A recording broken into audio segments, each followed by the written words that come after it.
Hello guys, welcome back to ADV Sancharis. ഇന്ന് ride കാര്യങ്ങളൊന്നുമല്ല, റൈഡാണ് പക്ഷെ ഒരു ട്രാവല് കാര്യങ്ങളൊന്നുമല്ല. ഒരു പോലീസുകാരാണോ ചെക്കിങ് ആണോ പോലീസ് കൊണ്ട് കണ്ടതുപോലൊരു തോന്നൽ. ഇൻട്രോ തന്നെ കുളമായി. ഇല്ല കുഴപ്പമില്ല, ഓമിനിയ. ഒരു ചെറിയൊരു ടോപ്പിക്ക് സംസാരിക്കാമെന്ന് വിചാരിച്ചു. വേറെ ഒന്നുമല്ല, എനിക്ക് ഇൻസ്റ്റാഗ്രാമിൽ ഒരു മെസ്സേജ് വന്നു. പുള്ളിക്കാരൻ്റെ കയ്യിൽ ഡോമിനാറാണ്. അപ്പോൾ പുള്ളിക്കാരനാണെങ്കിൽ ഈ കൈക്കും തുടക്കൊക്കെ വേദന വരുന്നുണ്ട്. അപ്പോൾ കറക്റ്റായിട്ടുള്ളൊരു പൊസിഷൻ ഏതാണ് എന്ന് ചോദിച്ച് എൻ്റെ അടുത്തൊരു വീഡിയോ ചെയ്യണമെന്ന് പറഞ്ഞിട്ടുണ്ടായിരുന്നു.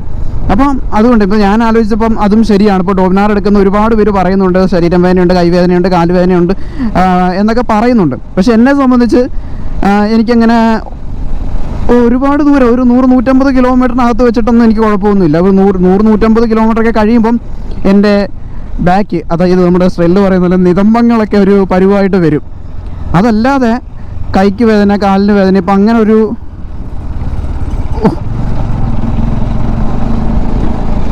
അങ്ങനൊരു പ്രശ്നം വരുന്നില്ല. കൈക്ക് വേദനയൊക്കെ ഇപ്പം ചത്താനെ പാവം. കൈക്ക് വേദനയൊക്കെ എടുക്കും. അതെപ്പോഴാന്ന് വെച്ച് കഴിഞ്ഞാൽ ഈ ഭയങ്കരമായിട്ടുള്ള ട്രാഫിക്കില്ല, ഭയങ്കര ബമ്പർ ടു ബമ്പർ ബ്ലോക്ക് എന്നൊക്കെ പറയും. അപ്പോൾ അങ്ങനെ നമ്മൾ ഈ 5 കിലോമീറ്റർ താഴെ ഈ വണ്ടി ഇട്ട് ഇങ്ങനെ പൊളഞ്ഞ് പോകുന്നൊരു പരിപാടിയുണ്ട്. വണ്ടിയെ താങ്ങി, ആ സമയത്ത് നമ്മൾ വണ്ടിയെ താങ്ങി പിടിക്കുന്ന ഒരു ഫീലാണ്. മനസ്സിലായില്ലേ? അപ്പോൾ അങ്ങനെയുള്ള സാഹചര്യത്തിലാണ് നമുക്ക് കൈക്ക് പെയിൻ വരുന്നത്. അത് ആ ഒരു ഇച്ചിരി കൈ കൊടുത്ത സ്പീഡ് കയറുമ്പോൾ ബ്ലോക്ക് മാറുമ്പോൾ ആ ഒരു പെയിൻ അങ്ങ് മാറുകയും ചെയ്യും. അതൊരു പെയിനല്ല, അതൊരു കിഴപ്പ് എന്ന് പറയും. ആ കിഴപ്പല്ല ഈ കിഴപ്പ്. മനസ്സിലായില്ലേ? കൈ കിഴക്കുക എന്നൊക്കെ പറയത്തില്ലേ, ഇച്ചിരി കൂടുതൽ വെയിറ്റ് കുറച്ച് നേരം എടുത്തുകൊണ്ടിരിക്കുന്ന ഒരു സമയത്തുള്ള ആ ഒരു ഫീല്. അതല്ലാതെ ലോങ് പോകുന്ന സമയത്ത് നമുക്ക് കൈവേദന, കാലുവേദന ഒന്നും എന്നെ സംബന്ധിച്ച് എന്നെ ബാധിക്കുന്നില്ല. പിന്നെ നിതംബങ്ങളൊരു 150 കിലോമീറ്റർ കഴിയുമ്പം നിതംബങ്ങളൊരു പരുവായിട്ട് വരും. അത് ഈ സീറ്റിൻ്റെ കുഴപ്പമാണ്. ഡൊമിനാർ 18 മോഡൽ കുറച്ച് ഹാർഡാണ് സീറ്റ്. 22 മോഡലും സോഫ്റ്റ് ആണെന്നല്ല, എന്നാലും ഇതിനേക്കാളും സോഫ്റ്റ് ആണ്. 18 മോഡലിനെ അപേക്ഷിച്ച് 22 മോഡലൊക്കെ കുറച്ചുകൂടെ സോഫ്റ്റ് ആണ്. പക്ഷേ പോരാ, നമ്മളൊരു എയർ സീറ്റോ ജെൽ സീറ്റോ മേടിച്ച് വെക്കുന്നത് കുറച്ച് ബെറ്റർ ആയിരിക്കും, കുറച്ചധികം ബെറ്റർ ആയിരിക്കും. ഈ ഒരു സ്റ്റോക്ക് സീറ്റിനകത്ത് തന്നെ ഒരു 150 കിലോമീറ്ററോളം ഞാൻ പോകാറുണ്ട്. നമുക്ക് ബുദ്ധിമുട്ട് കാര്യങ്ങളൊന്നും വരുന്നില്ല. റൈഡറെ സംബന്ധിച്ചാണ്. പില്ലിയൺ ആകുമ്പോൾ ഒരു 100 ആവണ്ട, 100 ആവുന്നതിന് മുമ്പ് പില്ലിയൻ്റെ നിതംബങ്ങളുടെ വലിപ്പളവിൽ തുടങ്ങും. മനസ്സിലായില്ലേ? അപ്പോൾ ഉറപ്പായിട്ടും ഇപ്പോൾ റൈഡർ സീറ്റ് എയർ സീറ്റ് ആക്കിയില്ലെങ്കിൽ തന്നെയും പില്ലിയൺ സീറ്റ് ഉറപ്പായിട്ടും എയർ സീറ്റ് ആക്കുന്നതായിരിക്കും ഏറ്റവും ബെറ്റർ ഓപ്ഷൻ എന്ന് പറയുന്നത്. അപ്പോൾ അതവിടെ നിൽക്കട്ടെ. അപ്പോൾ ഈ ഇരിക്കുന്ന ഈ ഒരു പൊസിഷൻ ഉണ്ടല്ലോ, ഇരിക്കുന്ന പൊസിഷനിൽ വലിയൊരു കാര്യമുണ്ട്. കാരണം നമ്മൾ വണ്ടി ഓടിക്കേണ്ട, പ്രോപ്പറായിട്ട് ഇരുന്ന് ഓടിക്കേണ്ട ആ ഒരു രീതിയിലല്ല ഇരുന്ന് ഓടിക്കുന്നതെങ്കിൽ നമുക്ക് സ്വാഭാവികമായിട്ട് ഇതേപോലുള്ള പെയിനുകളൊക്കെ ഉണ്ടാകാനുള്ള സാധ്യത വളരെ കൂടുതലാണ്. അത് പലരും ഇരുന്ന് ഓടിക്കുന്നതെന്ന് വെച്ച് കഴിഞ്ഞാൽ, നമ്മുടെ ഇയാൾ കുത്തി കൊല്ലു ഫ്രണ്ടിൽ പോകുന്ന ആൾ ഇങ്ങനെ കമന്ന് കിടന്നിട്ട് ഓടിക്കുകയാണ്. അതായത് എയറോഡൈനാമിക്കായിട്ട് ഇങ്ങനെ കമന്ന് കിടന്ന് കുറച്ച് കുനിഞ്ഞു എന്ന് ഓടിക്കും. ഒരു കാരണവശാലും ആ രീതിയിൽ കുനിഞ്ഞിരുന്ന് ഓടിക്കരുത്.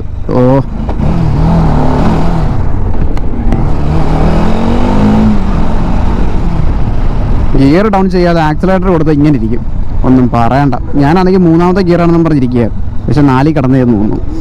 എന്തായാലും ആവട്ടെ. ചിലരിങ്ങനെ കുനിഞ്ഞ് കിടന്നിങ്ങനെ ഓടിക്കും. ഒരു കാരണവശാലും കുനിഞ്ഞ് കിടന്നിങ്ങനെ ഓടിക്കരുത്. വണ്ടിക്ക് ഇരിക്കേണ്ടതായിട്ടൊരു രീതിയുണ്ട്. ഡൊമിനാർ 400 എന്നൊരു ബൈക്കിനകത്ത് ഇരിക്കുന്നത് എങ്ങനെയാണെന്ന് വെച്ച് കഴിഞ്ഞാൽ, ഈ വണ്ടി അന്നേക്ക് അപ്രൈറ്റ് പൊസിഷനാണ്. ഒരു ചെറുതായിട്ട് ഫ്രണ്ടിലോട്ട് ലീൻ ചെയ്തിരിക്കണം. ഇപ്പോൾ ലോങ് ടൂർ ചെയ്യുന്ന ഒരു വ്യക്തിക്ക് അങ്ങനെ ലീൻ ചെയ്യുന്നത് കുറച്ച് ബുദ്ധിമുട്ടാവും. അപ്പം അങ്ങനെ ഉണ്ടാവാതിരിക്കാൻ വേണ്ടിയിട്ട് ഹാൻഡിൽ ബാർ റൈസർ ഞാൻ ഇവിടെ വെച്ചിട്ടുണ്ട്. അപ്പോൾ കുറച്ചധികം കൂടെ കുനിഞ്ഞിരിക്കേണ്ട, എനിക്ക് സ്ട്രെയിറ്റ് ആയിട്ട് ഇരിക്കാൻ പറ്റുന്നുണ്ട്. മനസ്സിലായില്ലേ? അപ്പം മാക്സിമം സ്ട്രെയിറ്റ് ആയിട്ട് ഇരിക്കാൻ നോക്കുക. എന്ന് വെച്ചാൽ ഞെളിഞ്ഞിരിക്കരുത്. ഒരുപാട് ആൾക്കാരുണ്ട് ഈ ബുള്ളറ്റിനകത്തൊക്കെ ഇങ്ങനെ, ബുള്ളറ്റിനകത്തും അതേപോലെ ബുള്ളറ്റിനകത്ത് ഇരിക്കുന്ന ആ ഒരു ഫീലിൽ ഇങ്ങനെ ഞെളിഞ്ഞ് നട്ടലങ്ങ് നിവർത്തി മലത്തി മുടിച്ചിരിക്കും. അപ്പോൾ ആ രീതിയിൽ ഒരു കാരണവശാലും ഇരിക്കരുത്. ഇപ്പോൾ ഇരിക്കുമ്പോൾ പുറമേ നിന്ന് കാണാനൊക്കെ ഒരു ഭംഗി ഉണ്ടാവും, പക്ഷേ കുറച്ച് ദൂരം പോയി കഴിയുമ്പോൾ നമ്മൾ ഓട്ടോമാറ്റിക്കായിട്ട് നമ്മുടെ പുറം കിളച്ച് തുടങ്ങും. അതുകൊണ്ട് ആ രീതിയിൽ ചെയ്യാൻ നിൽക്കരുത്. മനസ്സിലായില്ലേ? നമ്മൾ ഇരിക്കേണ്ടത് നോർമലായിട്ട് ഇരിക്കാം. അതായത് കൈ ഇങ്ങനെ ലോക്ക് ചെയ്ത് ഒരു കാരണവശാലും വെക്കരുത്. അതായത് ഒരുപാട് ആൾക്കാർ ഇപ്പം കൂടുതൽ R15 പോലുള്ള ബൈക്കുകളിനകത്തൊക്കെയാണ് കൈ ഇങ്ങനെ ലോക്ക് ചെയ്ത് വെക്കുന്നത്. ഒരു കാരണവശാലും ലോക്ക് ചെയ്ത് വെക്കരുത്. ലോക്ക് ചെയ്ത് വെക്കുക എന്ന് പറഞ്ഞാൽ നമ്മുടെ ഈ ഭാഗമല്ലേ, ഈ ഭാഗം ഇങ്ങനെ മേലോട്ട് മൊത്തത്തിൽ തള്ളിപ്പിടിച്ച് ഇങ്ങനെ ഇരിക്കരുത്. അത് പുറമേ നോക്കുമ്പോൾ നല്ലൊരു ലുക്കായിട്ടൊക്കെ നമുക്ക് വണ്ടിക്കകത്ത് ഇരിക്കുന്നവർക്ക് തോന്നും. പക്ഷേ ഒരു കാരണവശാലും അത് നമ്മുടെ കൈവേദന ഉണ്ടാക്കാനുള്ള സാധ്യത കൂടുതലാണ്. കാരണം അങ്ങനെ ലോക്ക് ചെയ്തിരിക്കുന്ന സമയത്ത് നമ്മൾ കട്ടറിനകത്ത് വീഴുകയാണെങ്കിൽ നല്ല രീതിയിൽ ഇമ്പാക്റ്റ് നമ്മുടെ കൈക്ക് കിട്ടും, മനസ്സിലായില്ലേ? അപ്പോൾ ഇമ്പാക്റ്റ് കൈക്ക് കിട്ടുമ്പോൾ അയാൾ 5-6 കട്ടറിനകത്ത് ചാടി കഴിയുന്ന ഒരു സമയമാകുമ്പോഴത്തേക്ക് കൈയുടെ കാര്യത്തിൽ ഒരുവിധം തീരുമാനമാവും. അപ്പോൾ ഒരു കാരണവശാലും കൈ ലോക്ക് ചെയ്യരുത്. ഇരിക്കേണ്ട എങ്ങനെയാണെന്ന് വെച്ചാൽ ഒരുപാട് ഇങ്ങനെ വളച്ചിരിക്കരുത്.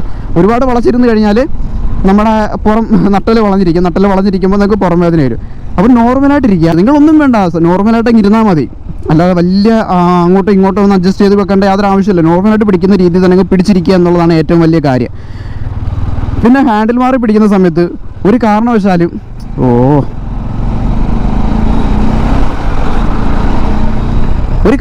ഇപ്പോൾ കൈ പിടിച്ചിരിക്കുന്നുണ്ടോ, കൈ ഇങ്ങനെ കയറ്റി പിടിക്കരുത്, മുമ്പോട്ട് ഒരു കാരണവശാലും കയറ്റി പിടിക്കരുത്.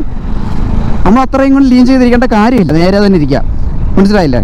ഇങ്ങനെ ലീൻ ചെയ്തിരിക്കുമ്പം നമുക്ക് പെട്ടെന്നൊരു ആക്സിലറേറ്റ് കൊടുത്ത് പോകുന്ന സമയത്ത് ഫ്രണ്ടിലൊരു എന്തെങ്കിലും സാധനം വന്ന് വട്ടം ചാടി ബ്രേക്ക് പിടിക്കണമെന്നുണ്ടെങ്കിൽ അത് നമുക്ക് കുറച്ച് അപകടം ഉണ്ടാക്കാനുള്ള സാധ്യത കൂടുതലായിരിക്കും. കാരണം അത്രത്തോളം ത്രോട്ടിൽ നമ്മുടെ കൈ കൊടുത്തിരിക്കുക, അത്രത്തോളം റിലീസ് ചെയ്തിട്ട് ബ്രേക്ക് ലിവർ അപ്ലൈ ചെയ്യുന്നതിന് കുറച്ച് മില്ലി സെക്കൻഡ്സ് അല്ലെങ്കിൽ ഏതാനും സെക്കൻഡ്സ് നമുക്ക് അവിടെ വേസ്റ്റായി പോകാനുള്ള സാധ്യത കൂടുതലാണ്. ഓരോ സെക്കൻഡ് വേസ്റ്റ് ആവുന്നതനുസരിച്ച് വണ്ടി മുന്നോട്ട് പോയിക്കൊണ്ടിരിക്കുകയാണ്, ആക്സിഡൻറ്റ് ഉണ്ടാകാനുള്ള സാധ്യത കൂടുതലാണ്. അപ്പോൾ ഒരു കാരണവശാലും അങ്ങനെ കയറ്റി പിടിക്കാതെ സ്ട്രെയിറ്റ് ആയിട്ട് ഇങ്ങനെ പിടിച്ചുകൊണ്ടിരിക്കുക, മനസ്സിലായില്ലേ? സ്ട്രെയിറ്റ് ആയിട്ട് കൈ ലോക്ക് ചെയ്യാതെ ഇങ്ങനെ തന്നെ പിടിച്ചുകൊണ്ടിരിക്കുക. കൈവേദന ഉണ്ടാവാതിരിക്കാനുള്ള ഏറ്റവും വലിയ കാരണം ഇതാണ്. ഈ രീതിയിൽ പിടിച്ചുകൊണ്ടിരിക്കുമ്പോഴാണ് നമുക്ക് കൈവേദന ഉണ്ടാവത്തില്ല, എത്ര ദൂരം വേണമെങ്കിലും ഇപ്പോൾ. പിന്നെ ഷോൾഡർ ആണെങ്കിൽ ഞാൻ പറഞ്ഞില്ല, ഞെളിഞ്ഞിരിക്കരുത്, ഞാൻ കാണിച്ചു തരാം. പിന്നെ നമ്മുടെ തലയാണെങ്കിൽ ഒരു കാരണവശാലും ഇങ്ങനെ ഉയർത്തിപ്പിടിച്ചുകൊണ്ട് ഇങ്ങനെ പോകാൻ നിൽക്കരുത്. കാരണം ഓപ്പോസിറ്റ് വരും, നമ്മുടെ കാറ്റടിക്കുമല്ലോ, ഒരുപാട് സ്പീഡൊന്നും വേണ്ട, 60-70 കിലോമീറ്റർ ആയിക്കോട്ടെ സ്പീഡിൽ പോകുന്ന സമയത്ത് കാറ്റ് നല്ല രീതിയിൽ തന്നെ അടിക്കും. അപ്പോൾ ഒന്നാമത് നമ്മൾ ഇട്ടിരിക്കുന്ന ഹെൽമെറ്റൊക്കെ അത്യാവശ്യം ഹെവി ആയിരിക്കും. എങ്ങനെ പോയാലും 1 kg പുറത്ത് കാണും. എൻ്റെ 1.6 kg എങ്ങാണ്ടാണ് ഞാനിട്ടിരിക്കുന്ന ഹെൽമെറ്റ് തന്നെ. ഏതാണ്ട് 1 കിലോ 650 ഗ്രാം എങ്ങാണ്ടുണ്ട്. അപ്പം മിക്ക ആൾക്കാരുടെയും 1 kg പുറത്ത് ഹെൽമെറ്റിൻ്റെ വെയിറ്റ് ഉണ്ടാവും, അത്യാവശ്യം ക്വാളിറ്റിയുള്ള ഹെൽമെറ്റ് ആണെങ്കിൽ. ഓക്കെ, അപ്പം ആ ഒരു ഹെൽമെറ്റിൻ്റെ വെയിറ്റ് പിന്നെ കാറ്റ് അടിക്കുന്ന സമയത്ത് നമ്മുടെ തലയിലോട്ട് നല്ല രീതിയിൽ തന്നെ കാറ്റടിക്കും. അപ്പോൾ നമുക്ക് പുറമോട്ട് ചെറുതായിട്ട് പോകുമ്പോഴും നമ്മൾ പോലും അറിയാതെ നമ്മൾ ഫ്രണ്ടിലോട്ട് ഫോഴ്സ് കൊടുത്തുകൊണ്ടേ ഇരിക്കുകയായിരിക്കും. അതൊക്കെ ആകുമ്പോൾ നമുക്ക് പെടൽ വേദന എടുക്കാനുള്ള സാധ്യതയും കുറച്ച് കൂടുതലാണ്. അതുകൊണ്ട് ഒരു കാരണവശാലും തല ഉയർത്തിപ്പിടിച്ച് വണ്ടി ഓടിക്കരുത്, മനസ്സിലായില്ലേ? നമ്മൾ എന്ന് വെച്ചാൽ കമന്ന് നടക്കുകയും ചെയ്യരുത്. അതായത് നമ്മുടെ ഹെൽമെറ്റിൻ്റെ ആ ഒരു പൊസിഷനുണ്ട്, എയർ കട്ടായത് മേളിൽ കൂടെ പോകാനായിട്ടുള്ള ഒരു പൊസിഷനുണ്ട്. ആ ഒരു പൊസിഷൻ കീപ്പ് ചെയ്തിട്ട് വേണം വണ്ടി ഓടിക്കാൻ. അതായത് സ്ട്രെയിറ്റ് ആയിട്ട് നോക്കുമ്പം നമ്മുടെ വിഷൻ എന്ന് പറയുന്നത് നമ്മുടെ കണ്ണ് നേരെ വണ്ടിയുടെ ഒരു ഫ്രണ്ട് ഈ വൈസറിന് നേരെ താഴെ റോഡിലോട്ട് വരുന്നില്ലേ, ആ ഒരു രീതിയിലായിരിക്കണം നമ്മുടെ ഹെൽമെറ്റിൻ്റെ ഒരു ഫേസ് ഫോക്കസ് ചെയ്യേണ്ടത്. എന്ന് വെച്ചാൽ കണ്ണങ്ങോട്ട് നോക്കി വെക്കണമെന്നല്ല ഞാൻ പറഞ്ഞത്. ആ രീതിയിലാകുമ്പം ആ ഒരു കാറ്റ് നമ്മുടെ തലയ്ക്ക് കിട്ടത്തില്ല, നമ്മൾ ഹെഡിന് കിട്ടാതെ തലയ്ക്ക് മുകളിലോട്ടൊക്കെ കയറി പോവുമായിരിക്കും ചെയ്യുക. അപ്പോൾ അത്രത്തോളം ഒരു ഫോഴ്സ് അവിടെ കുറവായതുകൊണ്ട് തന്നെ നമുക്ക് പെടൽ വേദന കാര്യങ്ങൾ എടുക്കാനുള്ള സാധ്യതയും വളരെ കുറവായിരിക്കും. കയ്യുടെയും തലയുടെയും കാര്യം ഓക്കെ ആയില്ലേ, നട്ടലിൻ്റെയും കാര്യങ്ങൾ ഓക്കെ ആയില്ലേ. പിന്നെ നട്ടലിൻ്റെ കാര്യം, നിങ്ങൾ ഒരുപാട് ആൾക്കാർ വണ്ടിക്കകത്ത് കയറി ഇരുന്ന് കഴിഞ്ഞാൽ ഇവിടെ ഫ്രണ്ടിലാണെങ്കിൽ ഇപ്പോൾ ഹൈറ്റ് കുറഞ്ഞ ആൾക്കാരാണ് കൂടുതൽ അങ്ങനെ ചെയ്യുന്നത്. അതായത് എല്ലായിടും അമ്പലത്തിൽ ഉത്സവമൊക്കെ ആയതുകൊണ്ട് അങ്ങ് പാട്ടാം, ഹൈറ്റ് കുറഞ്ഞ ആൾക്കാരാണ് അങ്ങനെയൊക്കെ ചെയ്യുന്നത്. കാരണം വണ്ടിയുടെ ഫ്രണ്ടിൽ സീറ്റിൻ്റെ ഏറ്റവും ഫ്രണ്ടിൽ വീതി കുറവാണ്. അപ്പോൾ വീതി കുറവായതുകൊണ്ട് തന്നെ ഹൈറ്റ് കുറഞ്ഞ ആൾക്കാർക്കൊക്കെ അവിടെ ഇരുന്ന കാല് താഴെ ചെയ്തു. നിങ്ങളാണെങ്കിൽ വണ്ടി നിർത്താൻ നേരത്ത് ഫ്രണ്ടിലോട്ട് ഇറങ്ങിയിരുന്നു, പക്ഷേ ഒരു കാരണവശാലും വണ്ടി ഓടിക്കുമ്പോൾ അത്രയും ഫ്രണ്ടിലോട്ട് ഇറങ്ങിയിരുന്ന് വണ്ടി ഓടിക്കാതിരിക്കുക. എന്ന് വെച്ചാൽ ഒരുപാട് പുറകിലോട്ടും ഇറങ്ങിയിരുന്ന് വണ്ടി ഓടിക്കരുത്. ഒരു മിഡിൽ വേണം ഇരിക്കാൻ. അതാണ് കംഫർട്ട് സോൺ എന്ന് പറയുന്ന ആ ഒരു മിഡിൽ ഇരിക്കുന്നതാണ്. ആ മിഡിൽ തന്നെ എപ്പോഴും ഇരിക്കുക, ഒരുപാട് കുനിഞ്ഞു ഇരിക്കരുത്, ഒരുപാട് ഫ്രണ്ടിലോട്ട് തെള്ളി ഇരിക്കരുത്, മനസ്സിലായില്ലേ? ആ മിഡിൽ ഇരുന്നിട്ട് നമ്മൾ ബൈക്കോട്ട് ഏറ്റവും കൂടുതൽ കോൺടാക്ട് ചെയ്യുന്നത് നമ്മുടെ കയ്യോ കാലോ ഒന്നുമല്ല, നമ്മുടെ തുടകളാണ്, മനസ്സിലായില്ലേ? ഇപ്പോൾ ബൈക്കിനകത്ത് നമ്മൾ കംഫർട്ട്, ഞാനിപ്പോൾ എൻ്റെ തുടനെ നോക്കിക്കോണം. നമ്മുടെ തുടയാണെങ്കിൽ ഇവിടെ 2 സൈഡിൽ, ഇപ്പോൾ ഡൊമിനാറിൻ്റെ തന്നെ ആണെങ്കിൽ ടാങ്കിനകത്ത് തുട ഇങ്ങനെ ഹഗ് ചെയ്യേണ്ട ഒരു സ്പേസ് ഉണ്ട്, മനസ്സിലായി? അത്യാവശ്യം ലോങ് ടൂറിങ് ബൈക്കുകളെല്ലാം ശ്രദ്ധിച്ചറിയാം, തുട ഹഗ് ചെയ്യാനായിട്ട് കുറച്ചൊരു സ്പേസ് ഉണ്ട് അവിടെ. അപ്പോൾ തുട ആ ഭാഗത്തോട്ട് ഹഗ് ചെയ്യുക. ഇത് നമ്മൾ കോർണർ ചെയ്യുമ്പോഴും അല്ല നോർമലായിട്ട് വളവ് വളയ്ക്കുമ്പോഴാണെങ്കിലും വണ്ടിയുടെ ഒരു ഫുൾ കൺട്രോൾ വരുന്നത് നമ്മുടെ ഈ ഒരു തുടയിലാണ്, മനസ്സിലായില്ലേ? അല്ലാതെ നമ്മുടെ കയ്യോ കാലോ ഒന്നും അല്ല വണ്ടി മെയിനായിട്ട്, വണ്ടിയും നമ്മളുമായിട്ടുള്ള മെയിൻ കോൺടാക്റ്റ് എന്ന് പറയുന്നത് തുടയാണ്, മനസ്സിലായില്ലേ? അപ്പോൾ തുട എപ്പോഴും നമ്മൾ അവിടെ ഇങ്ങനെ ടച്ച് ചെയ്ത് വെച്ചിട്ട് ഓട്ടിക്കുക, അത് ഹഗ് ചെയ്ത് വെച്ച് ഓട്ടിക്കുക എന്നുള്ളതാണ്. എന്ന് വെച്ചാൽ ഇറുക്കി ടൈറ്റാക്കി മുറുക്കി പിടിക്കണമെന്നല്ല പറയുന്നത്, ഒരു ടച്ചപ്പ്, മനസ്സിലായില്ലേ? നമ്മൾ ആഗ്രഹിക്കുന്ന ഒരു വണ്ടി നമുക്കിപ്പോൾ ഓടിക്കണം എന്നുണ്ടെങ്കിൽ നമ്മുടെ ഹൈറ്റും വെയിറ്റും കാര്യങ്ങളൊക്കെ അതിന് മാച്ച് ആവണം. അത് എല്ലാവർക്കും അങ്ങനെ വരുത്തതോ ഇല്ല. അപ്പോൾ കുറച്ച് കാര്യങ്ങളൊക്കെ നമ്മൾ അഡ്ജസ്റ്റ് ചെയ്യേണ്ടതും വരും, അത് ആരുടെയും കുറ്റമൊന്നുമല്ലല്ലോ.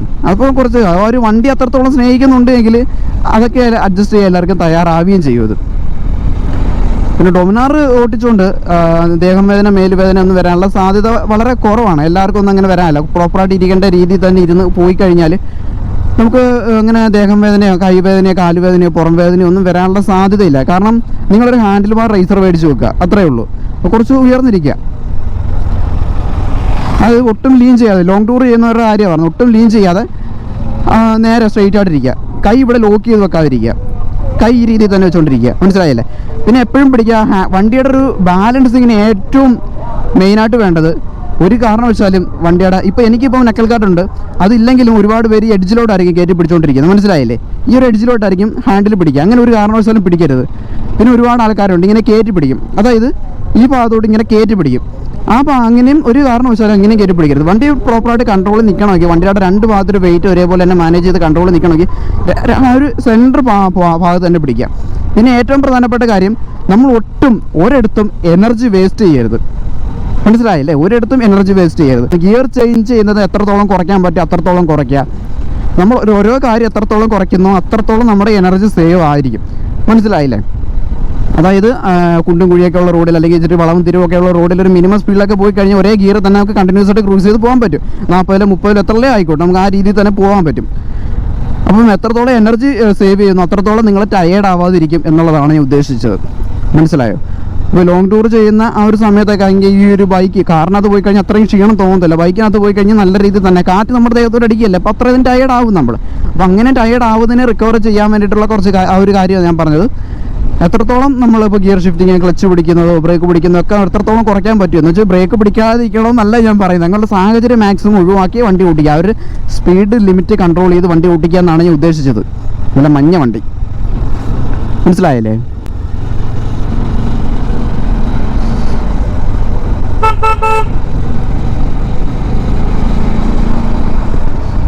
നല്ല റോഡാണ്, പക്ഷേ എപ്പോഴെപ്പോഴും അവിടുന്ന് ഇവിടുന്ന് വണ്ടിയൊക്കെ കയറി വരും. പിന്നെ വേറൊരു കാര്യം ഞാൻ പറയാൻ വന്നത് എന്താണെന്ന് വെച്ച് കഴിഞ്ഞാൽ, ഒരു കാരണവശാലും വണ്ടിയുടെ ഹാൻഡിൽ ബാറിൽ നിങ്ങൾ നല്ല രീതിയിൽ തന്നെ പ്രഷർ ഇത് പിടിക്കരുത്. അത് ഈ ചിലരുണ്ട് ഇറുക്കി അങ്ങ് പിടിക്കും, ഇത് വന്നാലും പിടി വിടത്തിലിടാ തിണ്ടിയെന്നും പറഞ്ഞ് ഇങ്ങനെ മുറുക്കി അങ്ങ് പിടിച്ചുകൊണ്ടിരിക്കും. അങ്ങനെ ഒരു കാരണവശാലും മുറുക്കി പിടിക്കരുത്. അത് നിങ്ങളുടെ ബൈക്കിൻ്റെ ഹാൻഡിലിങ് അല്ലെങ്കിൽ നിങ്ങളുടെ ബൈക്കിൻ്റെ ഒരു കൺട്രോളിങ് നിങ്ങളുടെ കയ്യിൽ നിന്ന് നഷ്ടപ്പെടാനുള്ള സാധ്യത കൂടത്തതേ ഉള്ളത്. നമ്മൾ ബൈക്കിൻ്റെ ഫുള്ള് കൺട്രോൾ നമ്മുടെ കയ്യിൽ വേണം. ബൈക്ക് നിങ്ങളുടെ കയ്യിൽ തന്നെ നിൽക്കണം എന്നുണ്ടെങ്കിൽ നിങ്ങൾ ബൈക്കിന് ഫ്രീ ആയിട്ട് നിർത്തുക. നമ്മൾ ജസ്റ്റ് ഒന്ന് കൺട്രോൾ ചെയ്ത് കൊടുത്താൽ മതി. അല്ലാതെ നമ്മൾ ഓവറായിട്ട് അതിനെ കൺട്രോൾ ചെയ്യാൻ ചെന്ന് കഴിഞ്ഞാൽ അത് നമ്മളെ തിരിഞ്ഞടിക്കും. മനസ്സിലായില്ലേ? ഒരു വണ്ടിക്കും അങ്ങോട്ട് കൂടുതലായിട്ട് കൺട്രോൾ ചെയ്യുന്നത് ഇഷ്ടമല്ല. നമ്മൾ റിലാക്സ് ആയിട്ടിരിക്കുക, നമ്മൾ വളരെ റിലാക്സ് ആയിട്ടിരിക്കുക.